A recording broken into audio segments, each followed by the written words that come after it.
Good morning everyone. Vinayak school की online class में आप सभी का वेलकम है। आज हम चैप्टर 2 पढ़ रहे हैं और वो है, इसमें एक टॉपिक है यूक्लिड्स विभाजन विधि।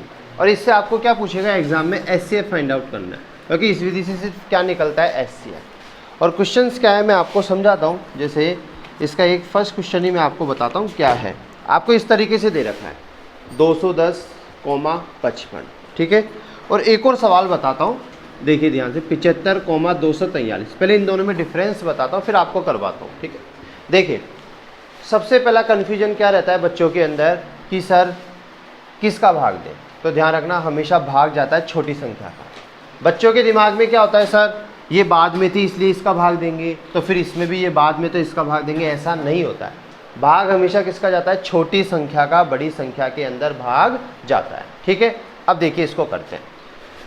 ये आपको दे रखा है, इसके लिए देखिए एक फॉर्मूला लगा रहा हूँ मैं, भाज्य बराबर भाजक गुणा भागफल प्लस शेषफल। और आपकी बुक्स के अंदर किस तरीके से दे रखा है, a बराबर बी क्यू प्लस आर। सुन लीजिए इनका मतलब क्या है। शेषफल इसको इंग्लिश में कहते हैं रिमाइंडर, तो रिमाइंडर का r ले लिया गया है। भागफल को इंग्लिश में कहते हैं क्यूटेंट, क्यूटेंट का क्या ले रखा है, q ले रखा है। इन दोनों का अलग अलग होता है। ये तो होता है डिविडेंट, तो इसका d लेना चाहिए, लेकिन इसको किससे इंटेंशन करते हैं, a से। और ये होता है डिवाइज़र, इसको किससे इंटेंशन करते हैं, b से, ठीक है। आप ये फॉर्मूला भी लगाइए या ये फॉर्मूला लगाइए, कोई फ़र्क नहीं पड़ेगा, दोनों से आंसर क्या आएगा, सेम आएगा। और बोर्ड के अंदर जो आपके कॉपी चेक होगी वो दोनों फॉर्मूले से क्या होगी, बिल्कुल राइट होगी, ठीक है। मैंने ये क्यों लगाया है, मैंने ये इसलिए लगाया क्योंकि इससे आपको पता चल जाएगा कौन सी चीज़ क्या है। यदि आप यहाँ पर कोई कन्फ्यूजन होता है, ठीक है, तो आपका सवाल गलत होने के चांसेस बढ़ते हैं, इसलिए मैं आपको हिंदी में भी लिखवा रहा हूँ। अब देखिए किसका मतलब क्या होता है, मैं आपको समझाता हूँ फिर आप करना। सबसे पहले आपको क्या करना है, ये काम जो मैं इधर कर रहा हूँ आपको उधर करना है। देखिए 55 का भाग आपको किसके अंदर देना है, 210 के अंदर। और जब 55 का भाग 210 के अंदर देंगे तो ये कितनी बार जाएगा, 3 बार। जब इसको करेंगे तो ये आ जाएगा 165। कितना आ जाएगा, 100। और जब आप इसको इसमें से घटाएंगे तो ये आ जाएगा 45। कितना आ जाएगा, अब ध्यान से समझना। देखो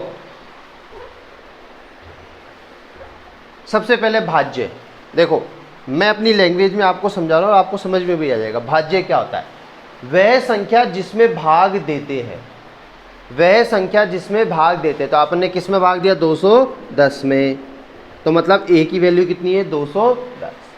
भाजक का मतलब होता है जिसका भाग देते हैं, तो आपने किसका भाग दिया था, 55 का, तो मतलब भाजक 55 है। और b की वैल्यू भी कितनी है, गुणा। यहाँ पर देखिए कोई भी निशान नहीं है तो आप गुणा लगा सकते हैं। भागफल, भागफल का मतलब है जो देने पर आता है, कितना है यहाँ, 3, तो क्यूटेंट का मान कितना है, 3। और शेषफल का मतलब होता है जो बचता है, वो बचा कितना है, 45। तो इस तरीके से इस लाइन को लिखना है। अब आगे क्या प्रोसेस करना है इसके अंदर, ध्यान से देखिए। देखिए जो ये शेषफल बचा है इसका भाग आपको किसके अंदर देना है, भाजक के अंदर। तो इस तरीके से दे दीजिए।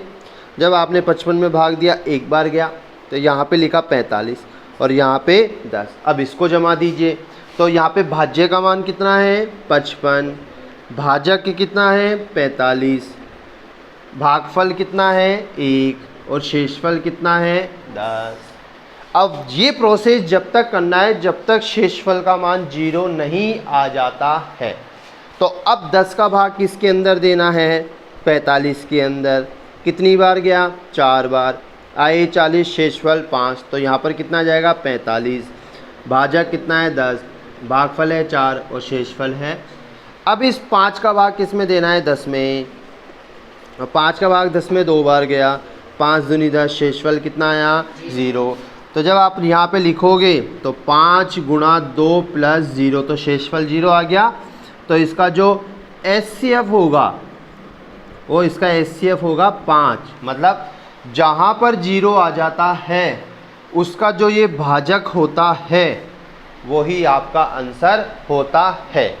तो इसका आंसर कितना आया है, 5। अब सुन लीजिए एक चीज़, देखिए परीक्षा में ये जो एचसीएफ है ना, आपके देखो एक तो हिंदी में पेपर आता है सेम, और सेम इंग्लिश में पेपर आता है। मतलब एक लैंग्वेज ऊपर इंग्लिश की लिखी रहती है और जस्ट उसी के नीचे उसी क्वेश्चन को हिंदी में ट्रांसलेट करते हैं। क्यों? क्योंकि आपके एक आरबीएससी इंग्लिश मीडियम चलती है और एक हिंदी मीडियम चलती है। तो जब ये हिंदी मीडियम में सवाल पढ़ते हैं तो ध्यान रखना एचसीएफ को कहते हैं महत्तम समापवर्तक।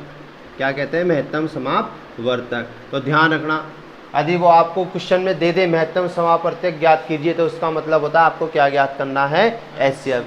नहीं तो बच्चे से पूछते सर आपने तो पूरे साल में हमें महत्तम समापवर्तक पढ़ाया ही नहीं था, जबकि हम पढ़ा। तो इसलिए ध्यान रखना महत्तम समापवर्तक को क्या कहते हैं? एचसीएफ कहते हैं। बोलो कोई दिक्कत है? अब कुछ कन्फ्यूजन है बच्चों के कि सर इसको कहाँ करना है, तो इसको आपको जैसे ये आंसर है तो आपको इसके सामने इतनी बड़ी कॉपी मिलती है बोर्ड में, तो ये उतारा और इसी के सामने आपको भाग देना है। ऐसा नहीं है कि ये भाग आप रफ में दो और यहाँ पे इस चीज़ को लिखो। कोई दिक्कत है? ये पूरा एक कंप्लीट जैसे बोर्ड में आपको करना है ना, उस तरीके से मैंने आपको समझा दिया। तो नोट डाउन कर लीजिए, फिर अगला क्वेश्चन देखते हैं इसका।